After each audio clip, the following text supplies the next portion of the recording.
Tourism is the mainstay of our economy, and education the propellant of our people. How do we move them both forward? The Debates Commission, in association with Scotiabank, NCB, and Red Stripe, present Educating for the New Economy, a national forum.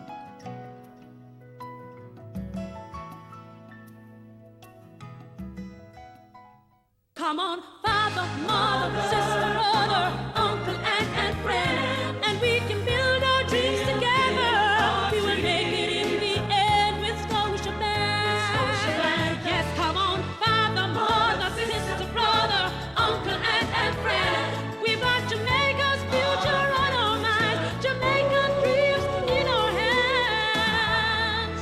With Scotiabank, Jamaican dreams come true. We at Red Stripe honor our heritage as a Jamaican company, and in 2002, our tradition for excellence received kudos from the JMA, JEA, and the JCC, the most prestigious award being the Gabbidon General's Award for the most outstanding corporate entity. But success doesn't just happen. It takes one team, one vision, one goal, and a drive to innovation. Innovative thinking has led us to commission MAG 5, the fastest bottling line in the Caribbean, and new product and marketing innovations, with Red Stripe Light and the new global sensation Smirnoff Ice being clear winners. Energized by our achievements, Red Stripe continues to make strides, and we're committed to being a part of Jamaica's great future. With his IQ, our 6-year-old son has our full attention. We want to give him the best education, so we have partnered with NCB Insurance, people who understand our needs and have found the right solution for us. Our Omni medium to long-term investment plan with tax advantages will allow us to give our child the education he deserves.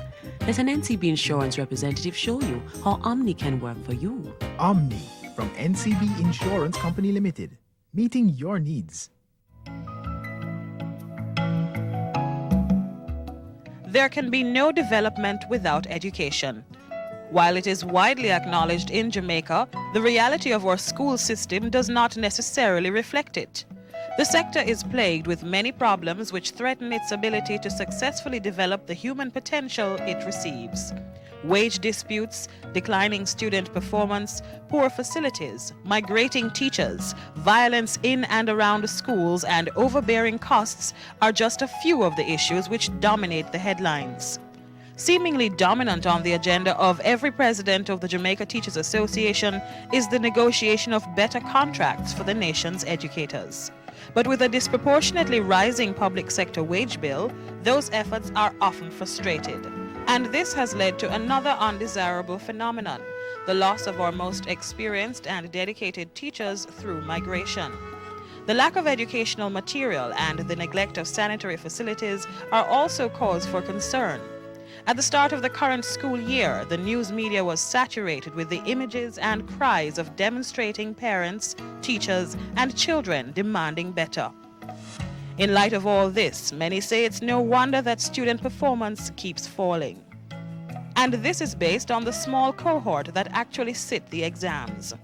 This raises the question of inequity of the education system, a controversial issue that has sparked much national debate. Inherent in this debate is the system of GSAT placement, how children are positioned for access to secondary education, and the distribution of resources to the various institutions. The new Education Minister, Maxine Henry Wilson, has argued for placement by zoning, that is, placing children according to where they live. But that would only work, some say, if all schools were equal. But that is the source of another debate. The opposition has also been calling on government to provide free education for all in order to improve access and encourage equity. But the lack of adequate funding has been the government's cry. Good evening and welcome to another in a series of discussion programs put on by the National Debates Commission this year. We're coming to you live from the studios of the CPTC. I am Claude Robinson. In May last year, we took a sweeping look at the economy in general. This month, we will be looking at two specific sectors in two programs, education and tourism. Today, we talk education. We know there are some among you who believe that talking about education in its present state is futile. But can we afford to stop the dialogue as we search for solutions to this problem plaguing the society? Through dialogue come solutions. That's what we are searching for in this program, solutions. But before we go any further, let's introduce our panel. We have with us the Minister of State for Education, Youth and Culture, Senator Noel Monteith. The opposition spokesman on education, Senator Anthony Johnson. Also on the panel are the President of the Jamaica Teachers Association, Mr. Wentworth Gabbidon, and representing the Jamaica Employers Federation, Mr. Jerome Miles. We also have a resource team, pioneer in the sector, Dr. Ralph Thompson, head of the Heart NTA, Dr. Robert Gregory, representing the principal of the University of the West Indies, Professor Neville Ying, Mr. Winston Adams, president of the Institute of Management and Production, and Mrs. Sandra Bramwell Riley, executive director of Verson Education Services. We've seen the overview, and it gives us cause to ask, are we really preparing our people to take their rightful place in the rapidly changing global village? Gentlemen, before we begin the discussion, I should explain to our audience is that the program is divided into three segments. In the first, we will look at government policy, and then we will look at education in its relationship to wealth creation and values and citizenship. And in the third and last section, we will look at adult education. And perhaps we can begin the discussion by asking our panel to look briefly at the social context in which we're asking teachers to teach and students to learn. Gun battle spills over into Cornwall College. That's the headline from one of the many newspaper stories on the recent violence in Canterbury. The story reported the impact of the violence on several schools in the Montego Bay community. Was that an isolated case or an extreme example of the violence that is having an impact on our schools? Senator Monteith. Well, let me first of all say that what is happening in the disciplined society is very unfortunate. The violence out there, the disregard for life, very unfortunate. And I think that the only way forward is education. We will have to educate our youngsters. They will have to understand that they must develop respect for life, respect for property. We will have to give them an education that will give them a viable way of life. And I believe that if we can achieve these things together, then gradually in the future, over time, I think we can overcome some of these problems that we are facing now. All right, Mr. Gabbidon, an opening comment from you. Just let me take a few seconds to commend the parliamentarians on the consensus reached on education. As a nation, we have to, all of us, work together, put education first. Because education is a significant contributor to our national development. It is concerned with maximizing the full potential of a human resource. And effective management of this system is necessary to enable each person to develop his or her abilities and to become worthwhile contributors to society. And the more we improve our education level, the better off our country will be. And if I could borrow a line from John F. Kennedy, when he said, our nation's progress will be no swifter than our progress in education. So we believe that we must make that paradigm shift and decide once and for all that we are going to make education the priority that it should be. Okay, Senator Johnston, an opening comment from you? Well, I think the nation has been focusing on this parliamentary debate, which dealt with some of the structures and some of the resources that are needed to improve the education system. And the vision behind it is that we need to break the two Jamaica syndrome, where a few people live very well and the vast majority of people seem condemned to perpetual poverty. We think that the way to break it is to improve the educational quality, indeed the human capital of all the people. For too long, our system has assumed that a vast majority of people will not get an education that is worthy of the 21st century.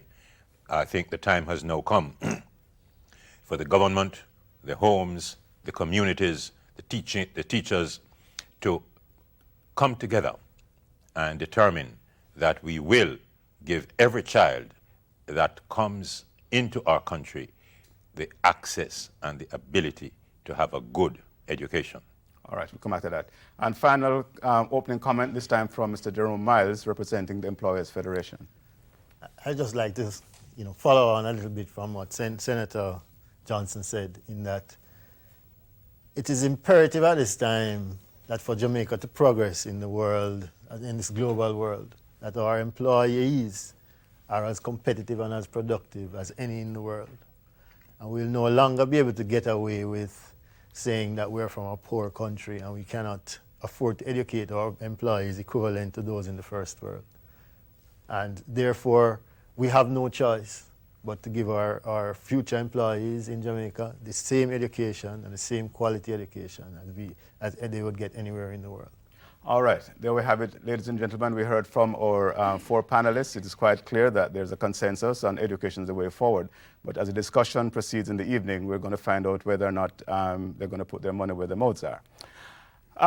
Question now, is government policy on education one which will move our nation into the future? And we'll take a look at a report to find out some background.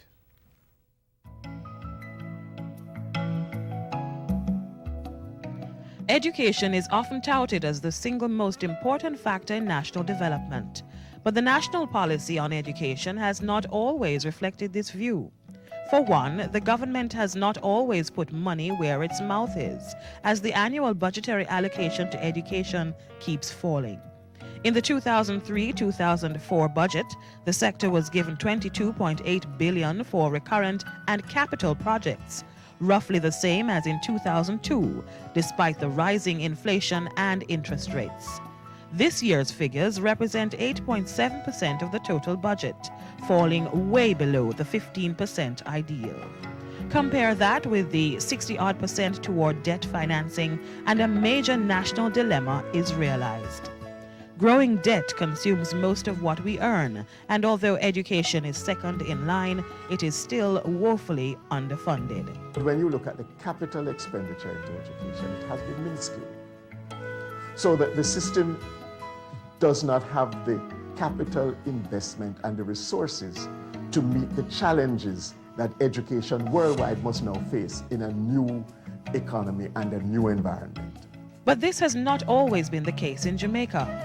In 1900, for instance, Barbados and Jamaica's focus on primary education was surpassed by only 9 countries of Western Europe, Australia, New Zealand, and North America. This put the country at number 15 on the United Nations Development Index, which uses primary education as a main indicator. However, in 1991, after nearly a century, Jamaica had slipped from 15th to 85th. The decline reflects a seesaw movement in the attention to education over the years. In the early decades of the 20th century, the British imposed a 10% cap on the sector, causing a deterioration in educational resources. This led to the social and political unrest of the 1930s. But following the Second World War, Jamaica enjoyed strong economic growth up until 1974-75, spending over 20% on education. Since 1978, however, that progress was reversed, as budgetary allocations dwindled significantly. The macro policy has been to pay attention to the economy, and social services like education will come along. That was supposed to be a short-term solution, that while you're paying attention to rectifying the economy, you couldn't at the same time address issues related to education, health, and so on. What has happened is that a short-term policy adopted in the late 1970s has become a long-term policy.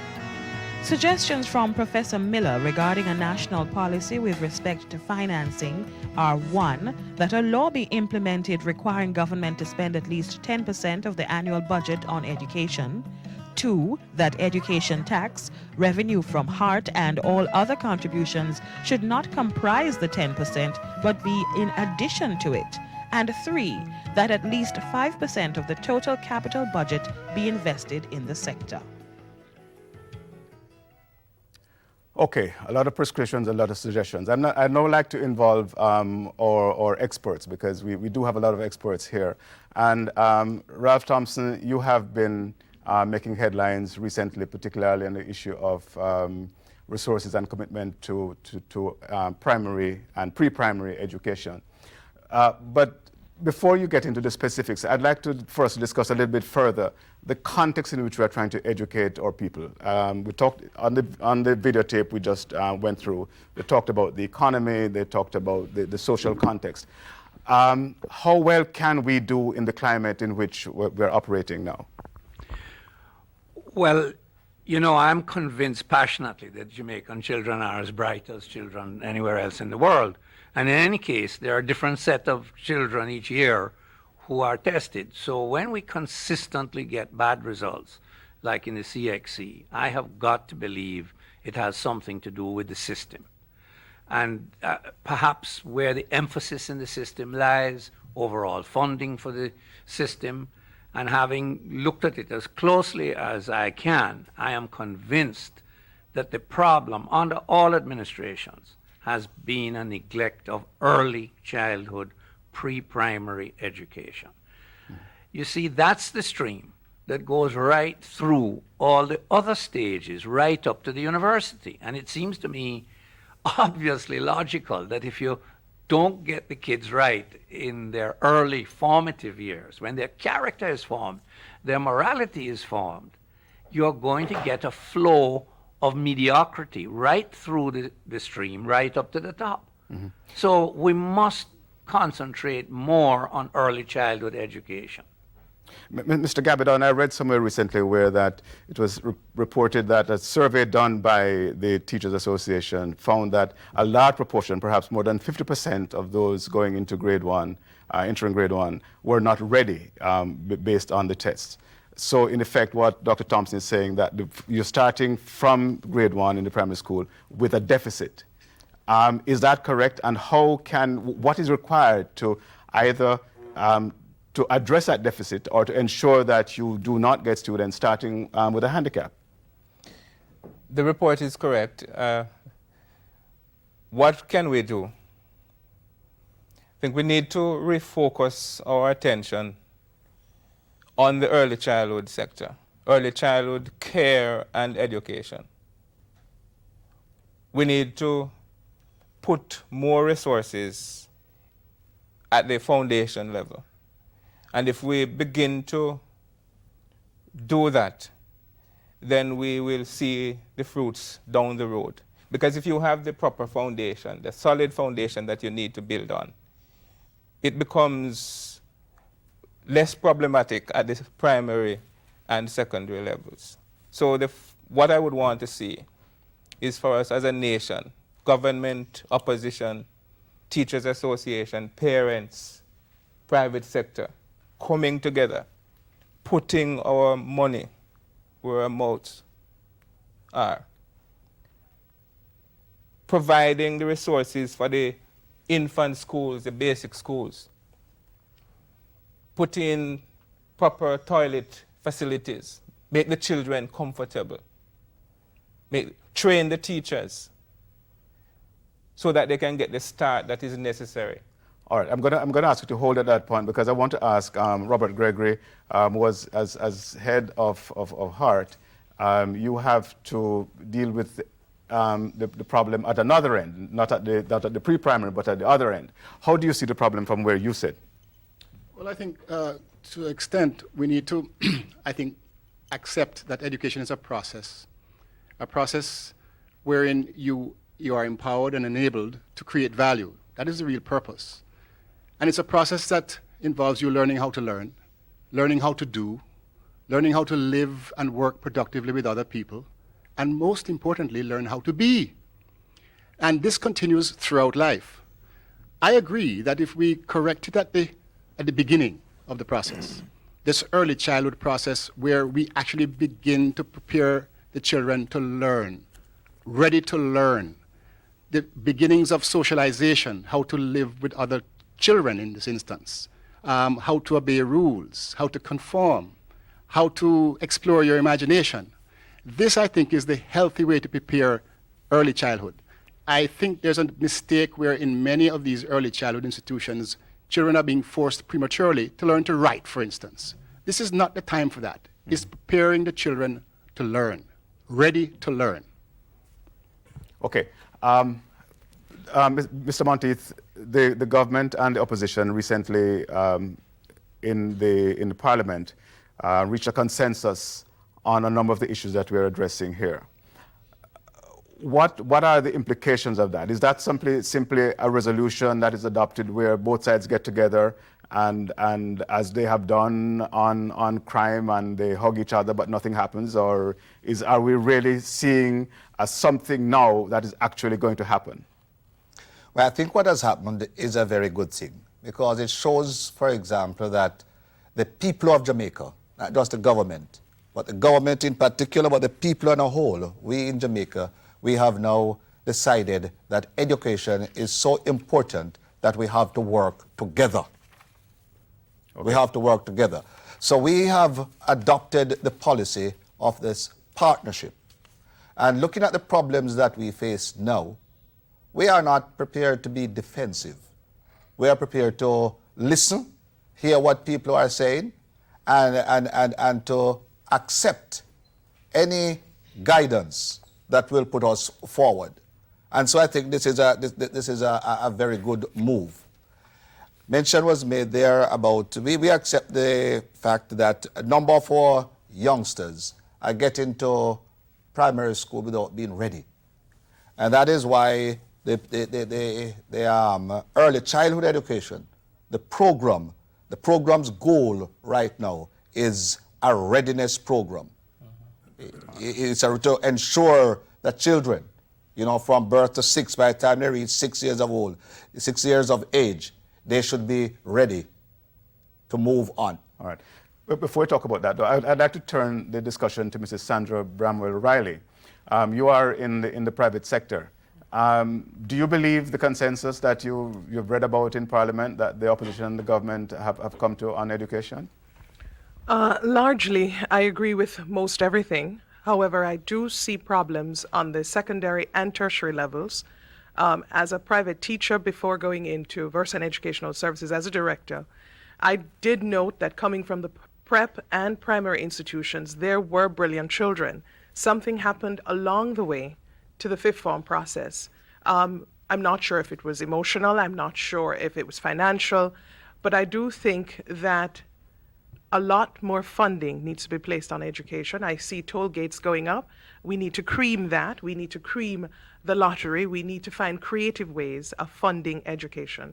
I think there are enough pundits on the matter. I think everyone knows where the money has to be filtered to, but creative financing is now, I think, the requisite demand for this area. Mm-hmm. Mr. Adams, you're also in the private sector as an educator.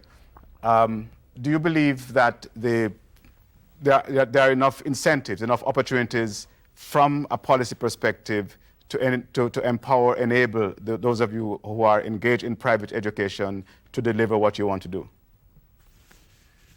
Well, I'm in the area of higher education, but I believe that we need to effect an attitudinal transformation in the whole business of education from primary to tertiary. We actually believe that there is a greater need, of course, to have greater funding at the primary and secondary levels.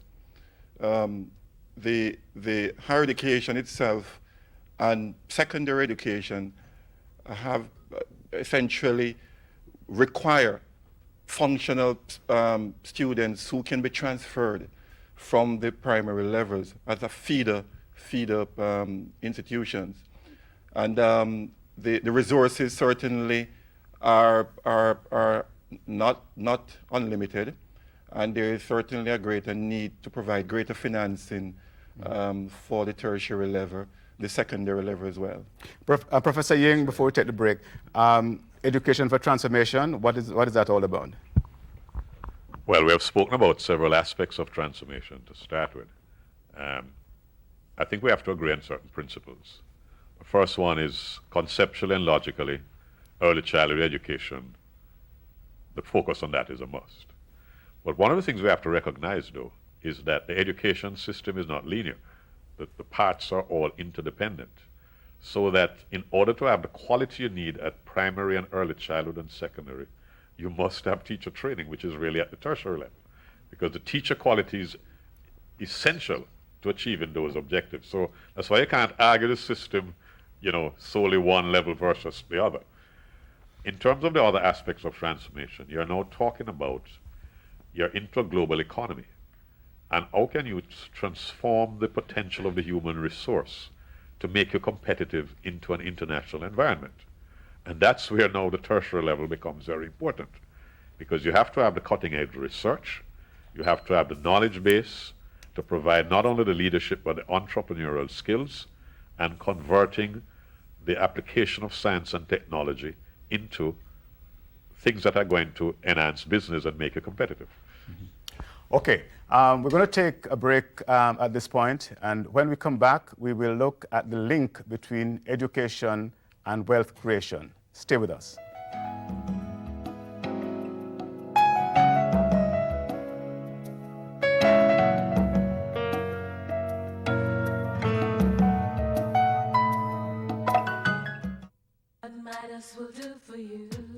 What Midas does for me? I don't carry cash anymore when I do my personal business. NCB 24-hour banking.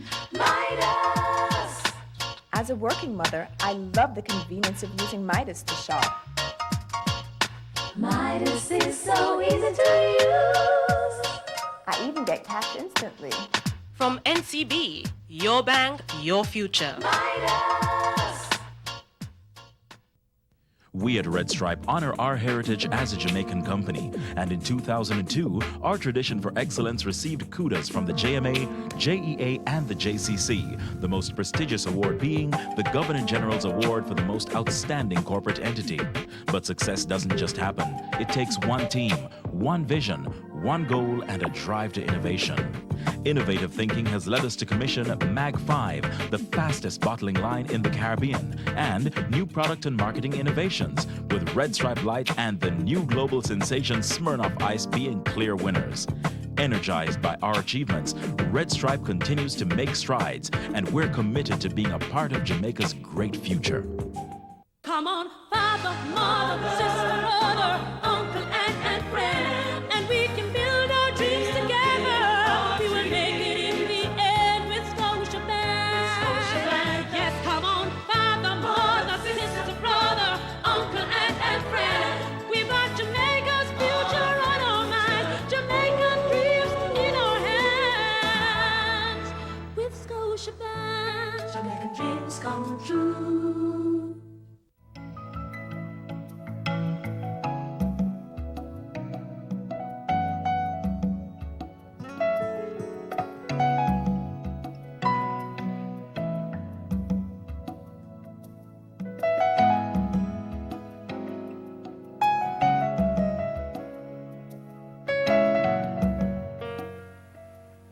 Today's world is biased towards the educated.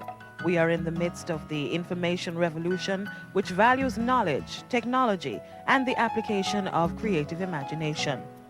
No longer is wealth creation dependent on significant amounts of capital, cheap labor, and large reserves of readily available raw materials.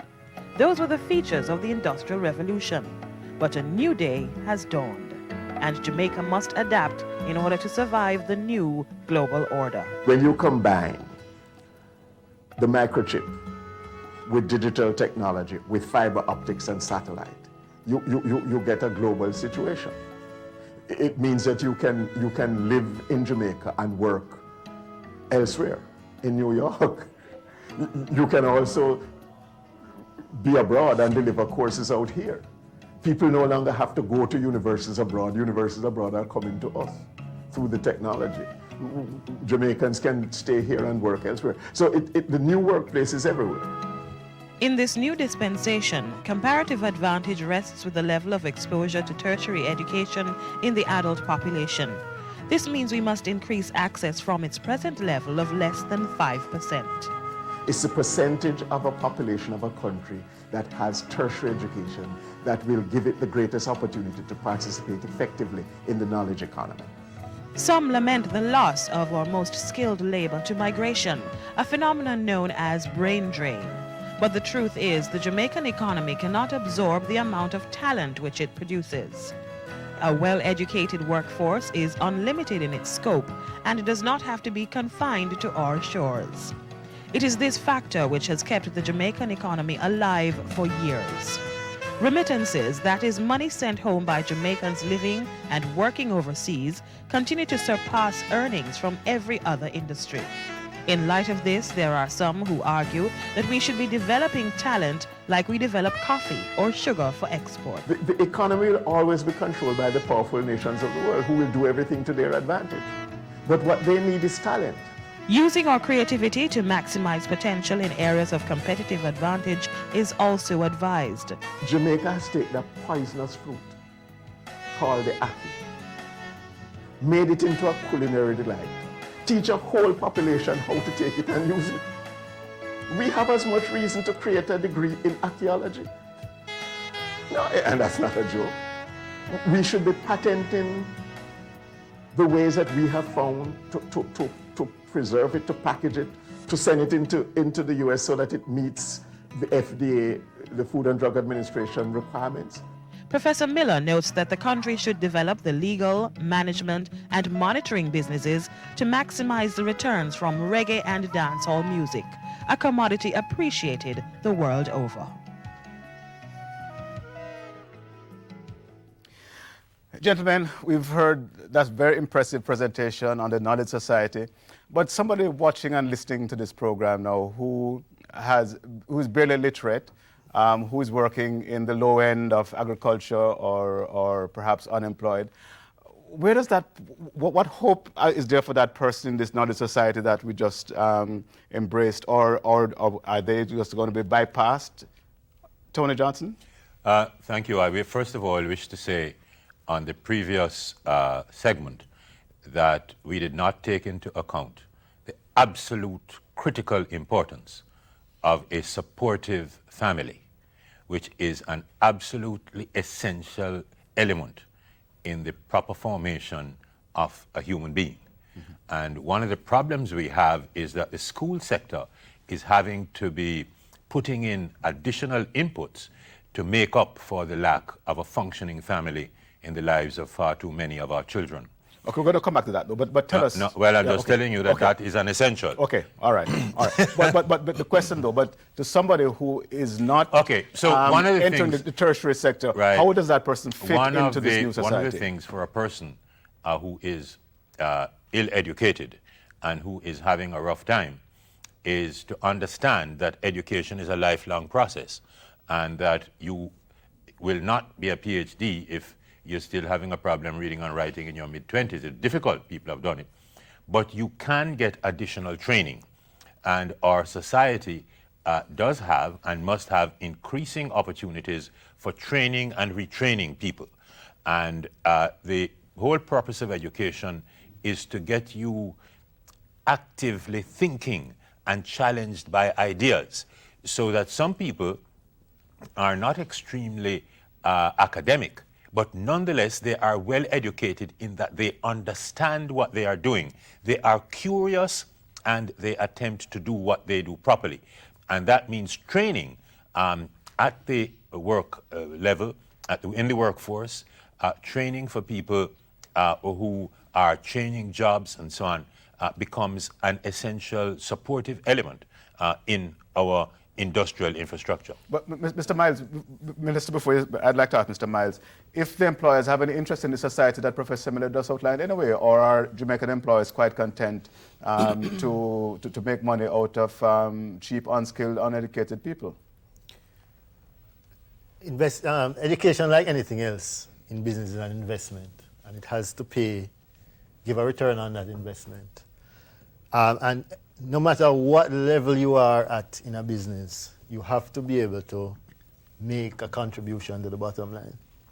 And if you are in the field planting yam or carrots or whatever it is, you need to be able to do that as well as the person in Brazil or in the Congo or in China or wherever it is. And the techniques that they use, you have to be able to understand them and apply them.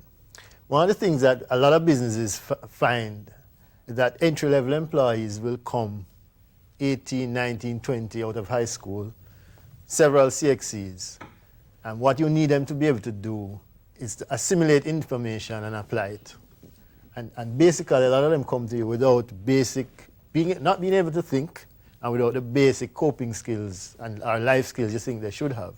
You know, they can't present themselves, they can't speak, they don't know how to dress, they don't know anything about conflict management, they don't know anything about, how to exist in a workplace. And although you don't have a CXC subject in that, you would think that after, 10 years in between, primary, prep, and high school, those will be basic skills that every single student, Senator Monteith, what I hear from that is that the school system which you preside over, you and your minister in the government, is not delivering what the employers are expecting. Okay, well, a failing grade. Well, it just depends on how you define failing. But let me say that education and skills are important because they certainly expand the worker's capacity to perform tasks or even to use productive technologies. And the very problem that we are talking about, an effort to address this problem and to increase the levels and provide quality skills for entry into the labor force is being pursued at the ministry now in what we call the rationalization of technical and vocational project. This is being piloted in the parishes of Westmoreland and St. Elizabeth. At what level? But this is at the secondary level. What happens is that the project provides for the establishment of centers of excellence and the sharing of state-of-the-art equipment and specially trained teachers, between schools that are in a cluster to enhance the level of skills being offered. In addition to that, I would just like to mention, to address the problem still, that a program of entrepreneurship is being offered in our technical high schools and in some of our other secondary schools too. Here the Mr. Gabbidon, are your teachers buying into all of that or just words from the minister? It's not just words, we're doing it. Your teachers are doing it? Yes. And I'm in a rural community, Pike, in northern Manchester, near to the yam country of Trelawney. And it's a farming community. One of the things I do generally is to say to the boys in particular that your parents are planting yams now, but in a while down the road, if you can't read, if you're not literate, you're going to be having a problem planting your yam. Because the person who in Miami has the technology will come and take over and produce the yam. And so you are going to be out of business. Professor Ying, if I might turn to you on this whole question of creating or educating for wealth creation. Is the University of the West Indies and other universities in Jamaica, are they aware of this? Are they doing this? And to what extent are they succeeding at it? Wow, that's a loaded question. Flo. Yes. Naturally, the universities and other tertiary level institutions are aware of this, and that's why I spoke originally about the focus on things like research and the whole development of knowledge base and different things. And that's where I think the future of the tertiary level system really is going to rest. Whether we are addressing the use of all this research that we produce in terms of converting it into business or things that affect the economy. So that's one challenge the university has. But can I just, for an explanation though, does it mean focusing on areas of like business education, technology education, and get, Mr. Oliver Clark says that UWI spends too much time educating students on slavery and colonialism. Well, he's speaking just about one faculty. But then again, it's an important point to debate, because the fact is that when you get back to the workplace, in order to utilize that skill that you have developed, you have a work culture that you have to deal with, and you have industrial relations issues that you have to deal with. So if you don't have an appreciation of the historical antecedents that cause things like distrust of the workplace, which is dealt with in what he's calling the slavery courses, then you don't understand how to utilize that intellectual capital that you have developed. So you can't be really just focusing on just the development of skill. My popular phrase is that the universities and tertiary institutions have to focus on kind of three kinds of capital: working capital, intellectual capital, and social capital. Because as you heard some of the previous speakers say, the whole socialization process is equally as important as having skills and knowledge at the workplace. Dr. Gregory Hart, NTA, what's your role in wealth creation as far as training people in for the workplace is concerned? Well, first of all, this knowledge thing. Knowledge comes from learning. And learning is not restricted to the school or the university. This is, I think, a very important thing to convey to our people, for us to take advantage of the exciting opportunities which confront us. If we can sell the idea of lifelong learning, that learning can take place anywhere, and that the school system and the universities only help to facilitate and accelerate this learning, which creates knowledge, which you take and do something with, earn, and create wealth with. When we look at some of our successful artists, for instance, many of whom, if not most of whom, never benefited from structured learning at the Edna Manley School of Music, for instance. However, learning did take place, obviously, and they're competing on a global scale with their counterparts, entertainers from around the world, and earning big bucks. But somehow, this kind of creative learning and the product that they have created and have successfully sold is not something that we see fostered in the school system. And I think it's important for us to orient our children that this process of education is to enable and to facilitate you creating value, whatever kind of value. Whether it's a song or a computer or whatever, it's creating value. And that is how we should orient them. Put this education thing in a context. All right. Okay, but creating wealth, of course, is important, but it is not the only thing. We also look at the role of education in creating strong, disciplined, and compassionate society. As prime agents of socialization, schools are critical to the development of proper values and attitudes. Society depends on the widespread diffusion of these social ideals in order to survive. Number one, life is a precious gift from God. It is sacred and nobody has the right to take it. I believe we have to have respect for ourselves and respect for others. Critically important. I think merit and earning it has to be the way of advancing in society. Caring for others is also very important, that we have a sense of community and a sense of social responsibility. Schools also have a major role to play in the development of a national identity. Jamaica must decide on the kind of society it wants and pursue the values and cultural ideals consistent with this quality of life. The appalling crime rate, the prevalence of domestic violence, and the high perception of corruption in Jamaica attest to that. It is perhaps in recognition of this that Prime Minister Patterson embarked on a Values and Attitudes campaign in 1994. Its success or progress, however, has been questionable. But change cannot occur overnight, just as the social decay now being experienced didn't, and sanctions are critical to the process. You need a graduated system of sanctions, some things that the teachers will do, something that the principals will do, when you bring in the parents, when you suspend, when you expel. I mean, it goes right up the line. You can't start with expulsion. You have to start, you know. So the system of sanction has to match a program of inspiration and also building up certain rituals that convey these values. Socialization also takes place in the home, places of worship, through media and the expressions of popular culture. So any program of change must take into account these agents, ensuring that consensus is achieved and positive values are reinforced. Okay, I hear what Professor Miller said, but gentlemen, ladies, it sounds as if the argument is that the school should become teachers and, should become parents.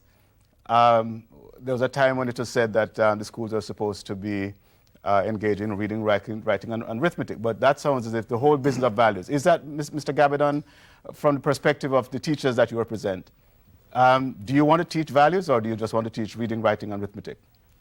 And are people equipped to teach values? We teach to develop the whole person, but that does not excuse the parents, the home. I take pride in the fact that I was brought up in a Christian home and was taught the values based on the Christian religion. Love one another. Do unto others as you would have them do unto you. Those were the principles under which we were brought up. But you learned that at home, though? Yes, yes, but now we are asking you for your teachers to be teaching those because our parents are too young, they're too uneducated, they're not interested in those things, and therefore the teachers have to take on that role. And I'm asking you, are your teachers prepared to become parents? We are prepared to do that, and we have in fact been doing that because we see ourselves as change agents. And if there is a failing on the part of the parents, as responsible Jamaicans who are entrusted with the care and development of our children, then we will have to do it. Ralph Thompson, do you believe that? Is there any evidence that our teachers are really acting as good parents, as surrogate parents? Well, I think that we have to be realistic, that the nuclear family, is fast disappearing in Jamaica. And you have to get a picture of, in the inner cities and in the deep rural areas, of 10 people living in one room, 4 or 6 people sleeping in one bed, early overstimulation. What these kids go through in this pre-primary section is traumatizing. So if you have the reality principle and say there is de facto no parent, then the state has to come in, it seems to me, and take over to a large extent that role. Now the problem is that with glorious exceptions, as we have here this evening, the teachers are not up to the job of doing it. They only need 4 CXCs at grade 3 to get into a teacher training college. That's all they need. There may be some who have more, obviously, but it's a signal that is being sent that we're not attracting the brightest of our youngsters to the teaching profession if all you're requiring is 4 CXCs at grade 3. We're not paying our teachers enough. So, although, as I say, there are exceptions, by and large, the teachers don't have the pedagogical skills, certainly not at the early childhood level, to go in there. What is that big word, Ralph? Pedagogue? The teaching skills. Okay, good. The teaching skills.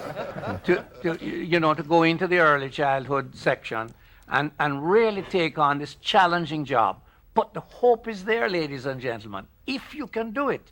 If you can get a hold of that early childhood education, it will upgrade the flow right up to the tertiary level that Dr. Ying was talking about. Because there's no point in getting quantity through the university. You want quality.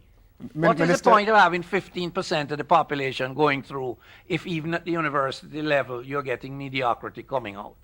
Minister, is the state ready to take on that responsibility that both Mr. Gabbidon and Dr. Thompson talked about of getting more involved in values education and just in what? Pedagogy?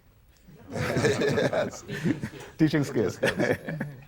Definitely. The Ministry of Education, the government, we are making the efforts. There are a number of things that come into play here. First of all, we talk about the socioeconomic problems. And once again, I mean, the government, have come up with very expensive social programs because that aspect has to be addressed. And you run into the problem again that, the amount of money we have to spend is really not unlimited.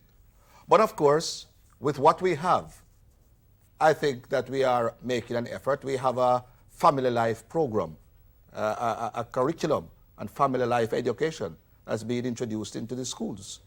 We have parenting education because we realize the importance of the parents. But as you have rightly said, while we try to educate the parents, to get them and to educate them, but I mean, we know that we're not reaching enough of them. And so more pressure comes onto the teacher because in the school, that's where we get all the children together.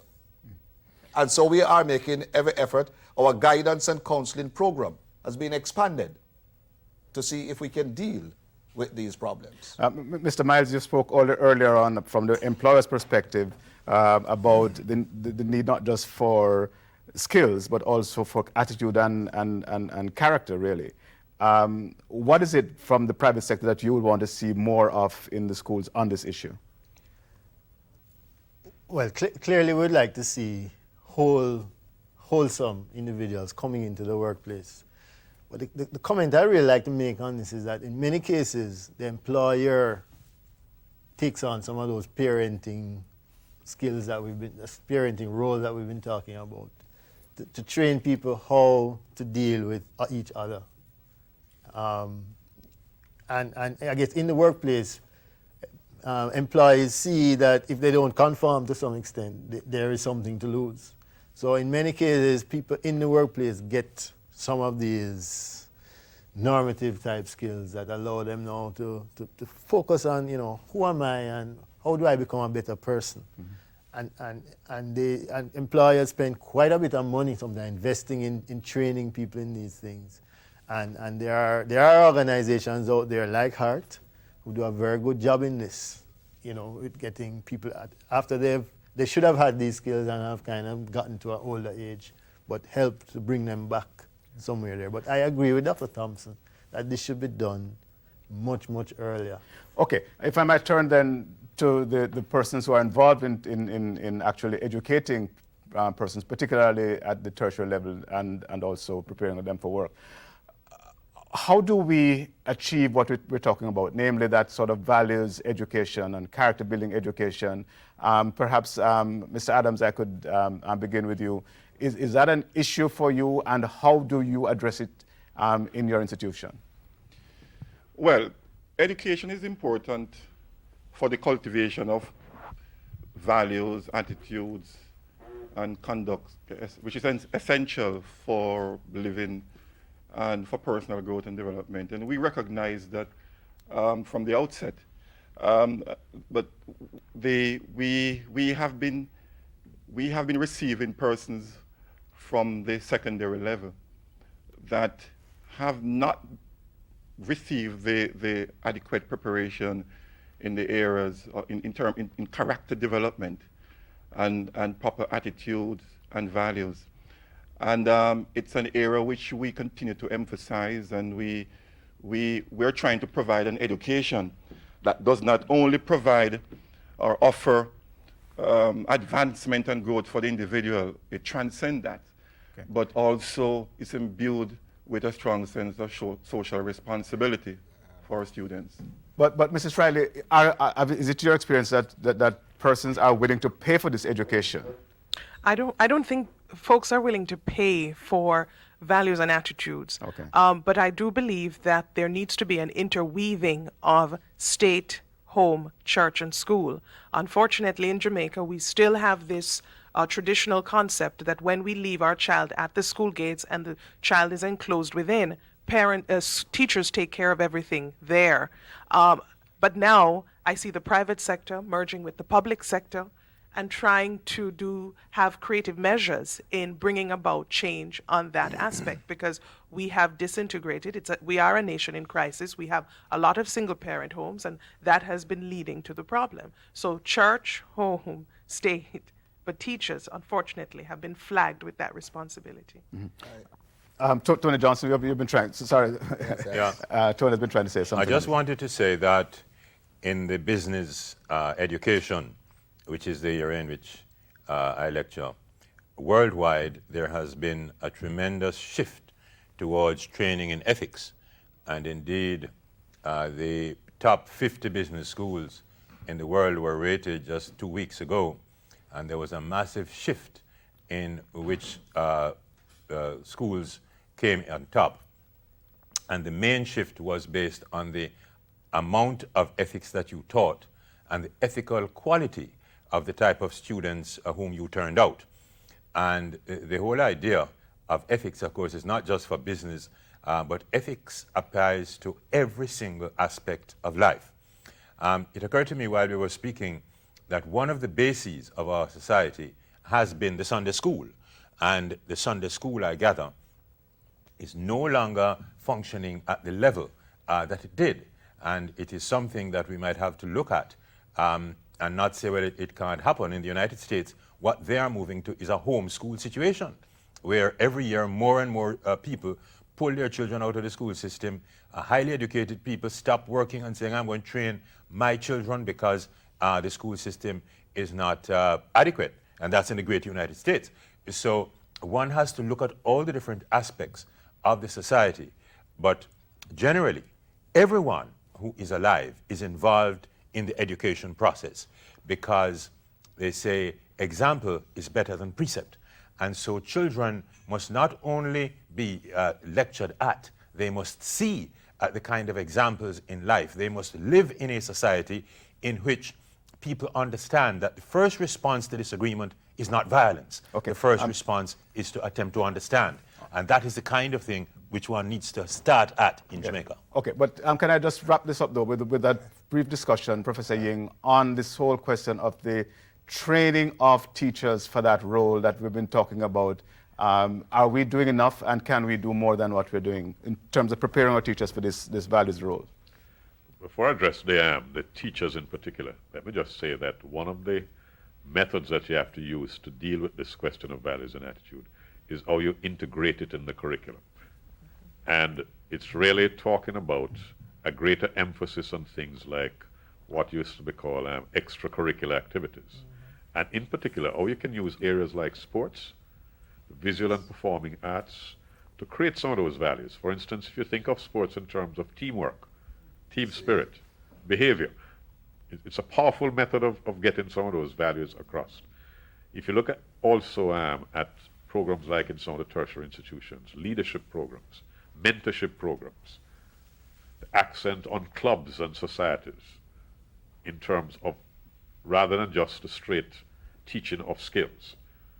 Now that is the same thing you need to build into the teachers' college programs. And I must say that from the ones that I know, there's a great emphasis on the mix of those, what we call hard and soft skills.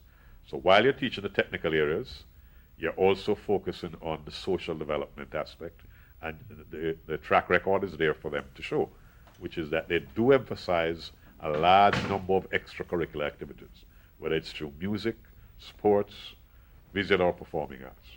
But Senator Monteith, how are you going to do all of that when you have a shift system and the kids have to just go to school and then go home and cannot take part in all of those other activities that Professor Ying was just talking about? Well, let me say that I wanted to come in, I'm glad you mentioned that, but I just wanted to say that I would never like this program to focus, as so many Jamaicans do, on the negative side only, because I happen to know that whereas we do have, I'm not being defensive too, I'm just talking the facts. I happen to know that whereas we have reasons to be concerned, and we have to address the concerns, but coming out of our system too, there are some wonderful youngsters who come out with good work attitudes, who come out with good values. When we look at the newly upgraded high schools, they have a work experience program. And out in Montego Bay, many of these students who go out there and work, they are given a job even before they leave school because people are identifying them, these values and these attitudes. But is that because of the school or because of their homes or other environments? Because of the school. Because of the school, I okay. believe, well, I think, they A are combination. influenced by, it could be a combination. Combination. A combination. But what I'm saying is that it is not all lost. And we do have some good youngsters who are making very worthwhile contribution to our country. And therefore, we must make sure that when that we give a good balance to what we portray. Because programs are there, the teachers are making an effort, and of course, some we lose by the way, but there are a number of them who are doing well. But can you comment on the shift system? Because the shift system, yes. I operated a shift school as principal for 10 years. And I want to let you know that personally, I believe that the main reason for a shift is access, to give provision for more students because we are short of school places. But a well-organized shift system can find room for extracurricular activities. That was your experience That was my experience of it. But you recognize that in many schools this is not happening. I realize that it is not happening in many schools, but it is taking place in some. How about the training? Professor Singh talked about integrating these extracurricular activities within the curriculum, as it were, so that there's a seamless mix of the curricular and extracurricular. Very important. And he made reference to culture. If we have just come through our independence celebration, and when we look at the performances of a number of students in our JCDC activities, and many of those students were trained right in the school system by our teachers. It was a very important mix, and I think we have to encourage it even more than what is happening now. Okay, with that, we have to bring this section of the discussion to a close. And after this break, we'll look at the provisions of education for adults. Stay with us. We'll be right back.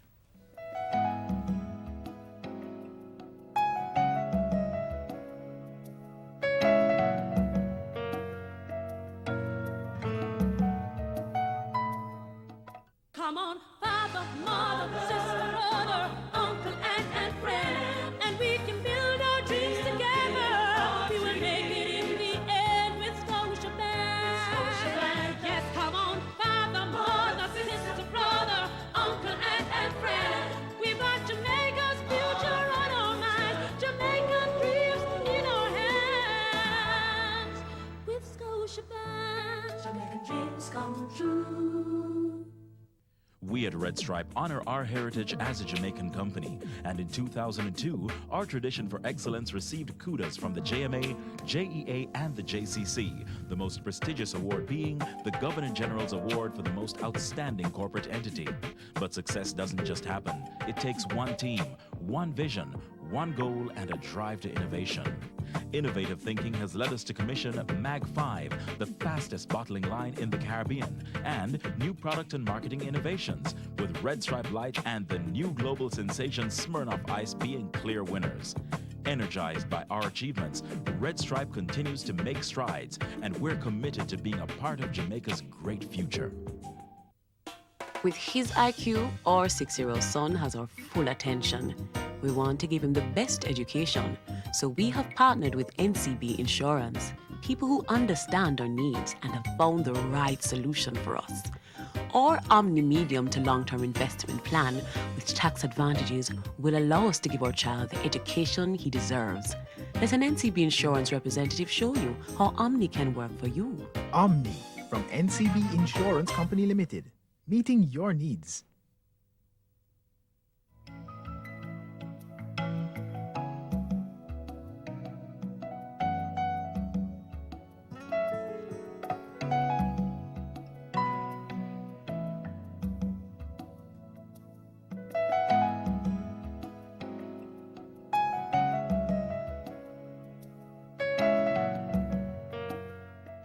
The new information era has no place for the uneducated. This and the fact that the life expectancy of the average Jamaican is higher mean that children and adolescents cannot be the only targets of the education system. Adults, those who missed out on formal schooling, will have to be accommodated. In today's world, where everybody needs to be educated and there's no room for the uneducated, we cannot abandon and discard the adult population. So we have to find ways, creative ways, cost-effective ways, again using technology and other means, by which to reclaim those people who missed out on primary and secondary education in the past. With this in mind, the private sector can no longer just absorb talent which has already been trained, nor can it rely solely on its ability to offer higher emoluments as the means of getting the best labor. Providing training itself is a must, and several businesses have already begun to do so, not only in upgrading current staff, but in establishing institutions which address their various and specific labor needs. The National Commercial Bank's announcement earlier this year of plans to open its own university is an example of this. Wider access to tertiary education must also be a priority. No longer should it be regarded as the preserve of a relatively small elite. Distance education programs, the arrival of overseas universities, the upgrading of colleges, and the endowment of accreditation authority to various schools within the past decade are steps in the right direction. They also reveal a new paradigm in education. That is, developing education as a business rather than a social service to be provided by the government or community. But according to Professor Miller, in treating education as a business, profit cannot be the sole motive. I'm still conflicted on the question of just seeing it purely in business terms, which is the bottom line and profit for the shareholders. I have some difficulties. But as a not-for-profit business, where you use the resources to make money and plow it in to improve what you're doing, yes, I've always practiced that. The government has not left the expansion of adult education to other interests. With the establishment of successful programs such as Heart NTA and Jamal in the 1980s, it has assisted in the upgrading of many in the labor force. Welcome back. We're still searching for answers to the country's education problems in our discussion this evening. In this last segment, we want to talk about education for adults, continuing education, lifelong education, whatever it is. But in the preceding discussion that we had with Professor Miller, one of the things that emerged was education for profit. If you can't make money out of it, don't teach it. Is that what we're about? Who wants to take up that? You want to take that? Okay. You looked squarely at me, so I thought.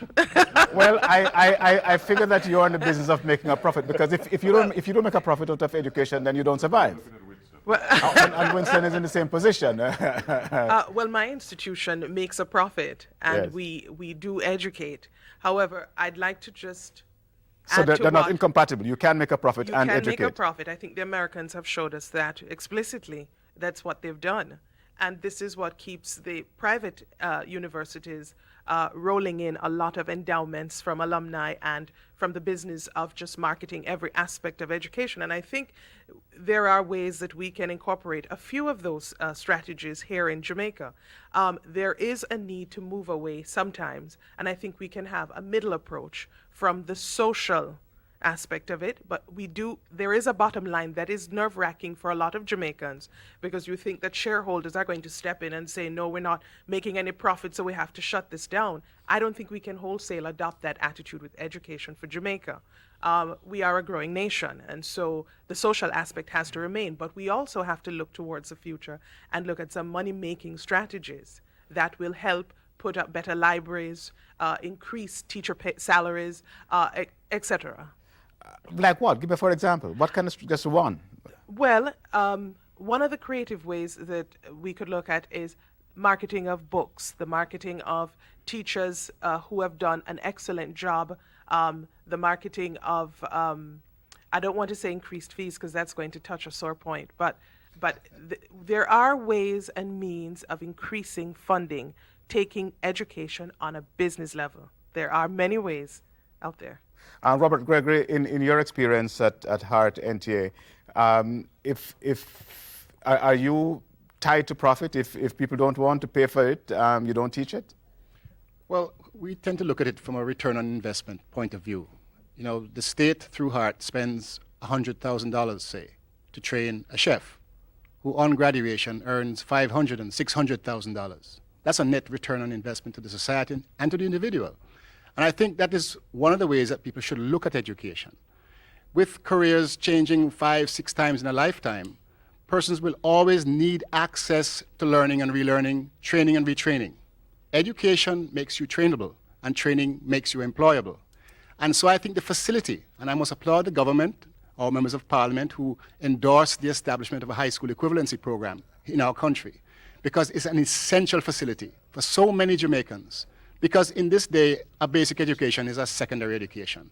And to have access to it, even though you might have missed out in previous years, is a very important thing to enable our persons to compete with their counterparts around the world. But a lot of Jamaicans who missed out the first time around, Tony Johnson, do not believe, either for pride or whatever reasons, are unwilling to admit, first of all, that they missed out, and to take advantage of the opportunities. How do we make that transition in our society?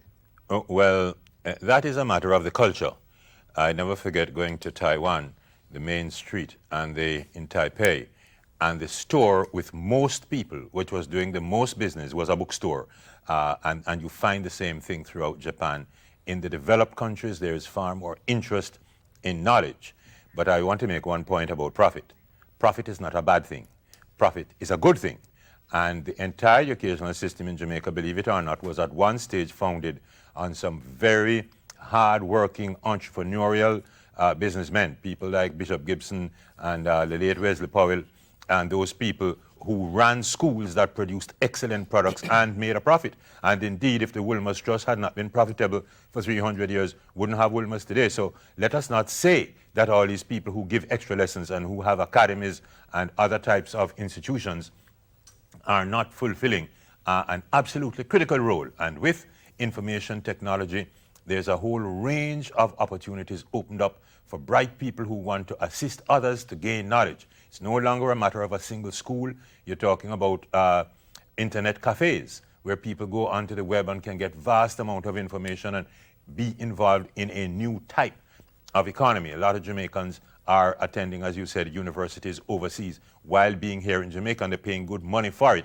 And we must start to sell our educational products abroad. It is an opportunity for business. Mr. Adams, you've been trying to get in on this education for profit business since you are in the business.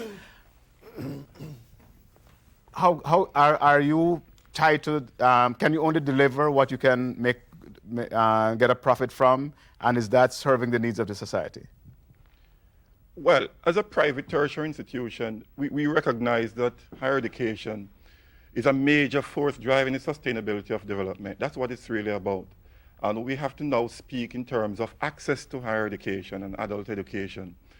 And the thing in Jamaica is that the demand for adult and higher education has far outstripped capacity. And private higher education institutions have to be viable, have to be relevant. And with the onset of the WTO regulation and the General Agreement on Trade and Services, the GATS, in another year and a half, higher education institutions will have to become more entrepreneurial. That's the new reality.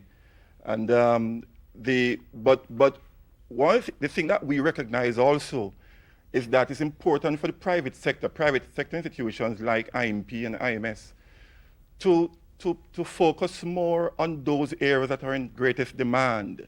And in that way, the government, for instance, can allocate its limited public funds on the areas which are seen as unprofitable, but still necessary. And that's important. There are a lot of areas. Professor Ying, do you buy that you should be relegated to those areas that are necessary but unprofitable while the private sector cream off the profit-making students? Well, you know, since I left, sold off to Winston.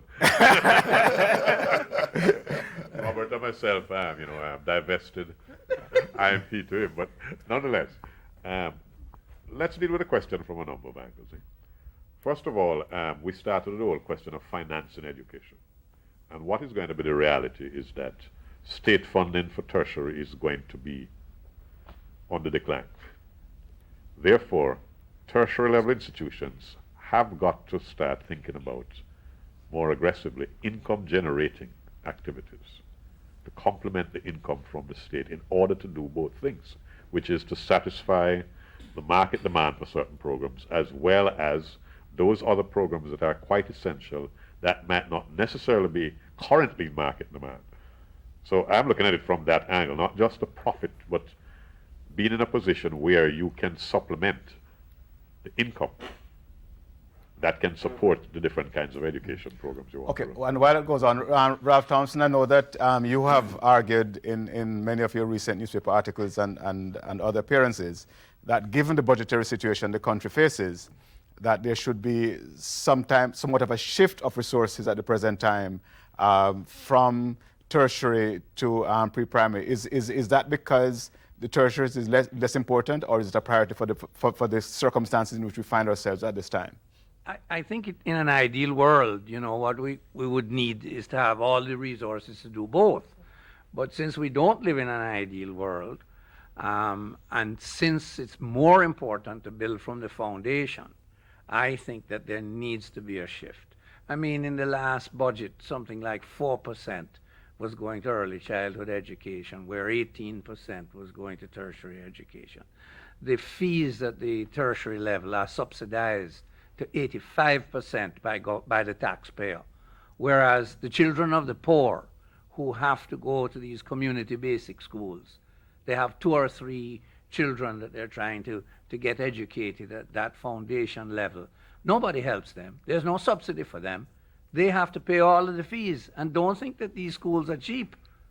So I would hope that we weren't put to a sort of a crucial choice between the two, because there is obviously a role for tertiary education, but we must be careful that tertiary education doesn't really become a diploma mill and a sort of a social club, and you're just trying to get numbers through it and not really creating the sort of intellectual curiosity and the dynamism that the society does need at the tertiary level. And the cost of remediation that we were talking about in the system is horrendous. And the cost of remediation in the system is actually an indictment of the system. Senator Monteith, some time ago, the Minister of Finance, Dr. Omar Davis, threw, as it were, the cat among the pigeons when he said perhaps we should think about how much of the budget, the education budget, goes to the university. What is the current thinking in government now on the allocation of resources between the various sectors of education, from the pre-primary to the tertiary? Well, I don't think that we have developed an exact policy as to say, to put a precise percentage, to each. But I'm sure that the emphasis really now is going to be on early childhood education. That is not to say that tertiary will be neglected. But for not very often that I agree with everything that my good friend Ralph says, but from a personal, angle, I really think the time is coming when for tertiary education. Now, for tertiary education, that the government will have to put, say, less money in subsidizing that.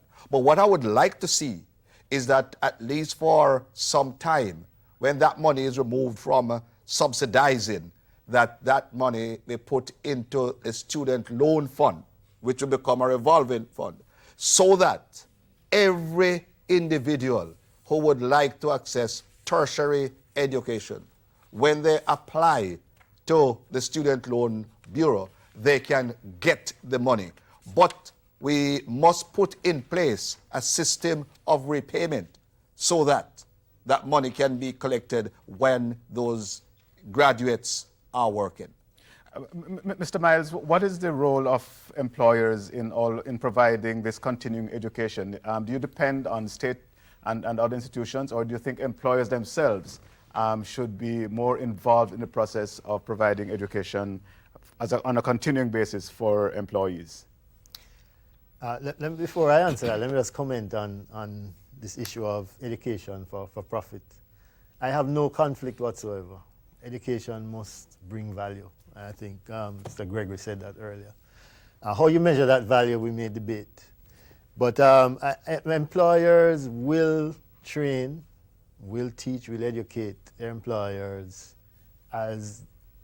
because they need to survive in a world where knowledge is what defines your competitive advantage. More and more, businesses are not defined by their technology or their machinery. That's a given. Everybody has computers. Everybody can buy the machinery. The difference between a business is in its competitiveness is what your employees bring to that business in terms of value, what they know and how well they can apply it. So many times, and most times, a lot of companies, certainly the ones that I've been associated with, spend a vast amount of money training and educating their employees in order to be able to compete and be able to survive. Okay. Professor Ying, in this business of reclaiming those who missed out the first time around, is that a role for universities, or are there enough? I think it was Mr. Winston who mentioned that the demand in Jamaica for remedial and education at the tertiary level is more than we're able to meet. How do you see the tertiary institutions fulfilling these responsibilities and these roles in the future? Well, let me start by not answering the question. By saying that before we get to the tertiary level, the whole area of literacy is a very fundamental part of this adult education effort, because there's a whole part of the society that has missed out. And in today's world, if you don't start back at the basic literacy level, and what we have to do is have a public education or citizen education program to convince people of the importance of not being ashamed to go back to learn to read and write, because that's where it begins. Now, probably what you have to do is help them to make the connection between the importance of that. In other words, if you can't read and write, you can't get a driver's license. If you can't read and write, you can't use a computer or even the cell phone properly that you like so much. Then you can come back up now to the tertiary level. And again, as I pointed out, the whole question of the role of the teacher, which is part of the tertiary system, that can influence some of these people who have missed out. You still need the teachers to help you to do that, to train them. So the tertiary level has a teacher training component that can help people who have missed out. Of course, we have a retraining role as well. And we can train a lot of people who have missed out by various programs. Okay. Unfortunately, our time is really running out. So I'm going to ask the panelists to, in brief comments, in turn, starting with Mr. Gabbidon as the president of the JTA, to give a sort of closing comment as to what are the one or two things that you see as most important for the people who have been watching this program and listening to this program. What are the most important, one or two most important things that we should be doing in Jamaica at this time to educate our people better for themselves and for Jamaica to participate meaningfully in this new economy that we've been talking about all evening?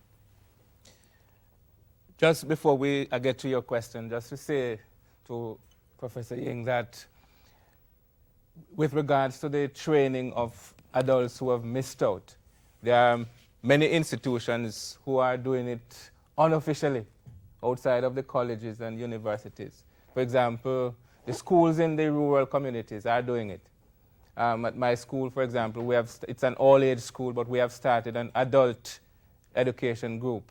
Last year, we even entered people who sat the CXC exams in maths and English. And not many of them, but the passes were much better than what was reported in terms of the number, percentage-wise.